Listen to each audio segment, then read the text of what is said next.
पदाचं आरक्षण आज जाहीर झालेलं आहे. जळगाव महानगरपालिकेला ओबीसी महिला आरक्षण आरक्षित करण्यात आलेलं आहे. आपण कसं बघता याकडे?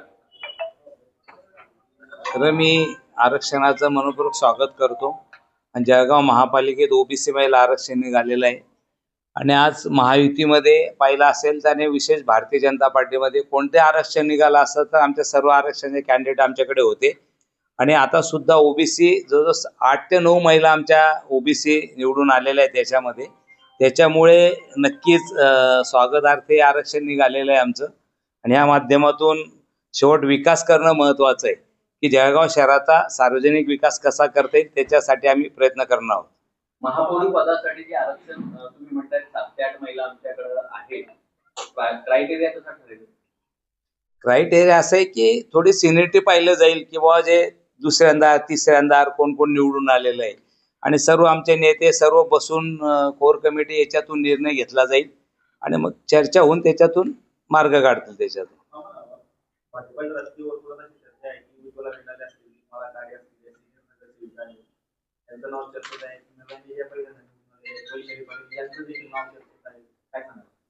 असं होत नाही, ते सांगतो की पहिले सिनियरिटीला बी प्राधान्य दिलं जाईल. वर्षानुवर्ष काम करणाऱ्या कार्यकर्ता म्हणून यालाही प्राधान्य दिलं जाईल.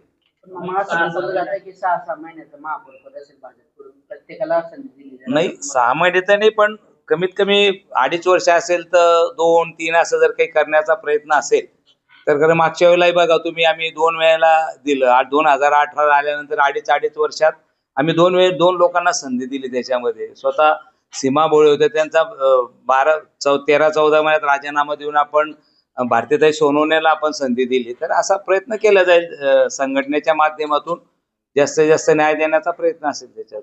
जातीय समीकरण कसं साधण्याचा प्रयत्न आहे? नाही, आता ते सर्व मिळून ठरवून असं आमच्या पक्षामध्ये काही एकट्याला अधिकार नसतात. सर्व मिळून बसून चर्चा होऊन त्याच्यातून मार्ग निघेल. 2.5 वर्षासाठी आरक्षण आहे. 2.5 वर्षामध्ये किती महापौर पाहायला मिळतील? तसं नाही, मी असं सांगू शकत नाही एकटा. मी कार्यकर्ता आहे, सर्व मिळून बसून ठरवतील काय करायचं. कधीपर्यंत नाव निश्चित हे आता तारखा कार्यक्रम लागेल महापौरचा. कार्यक्रम लागल्यानंतर त्याच्या अगोदर ठरवू 2 दिवस कार्यक्रम लागल्यानंतर.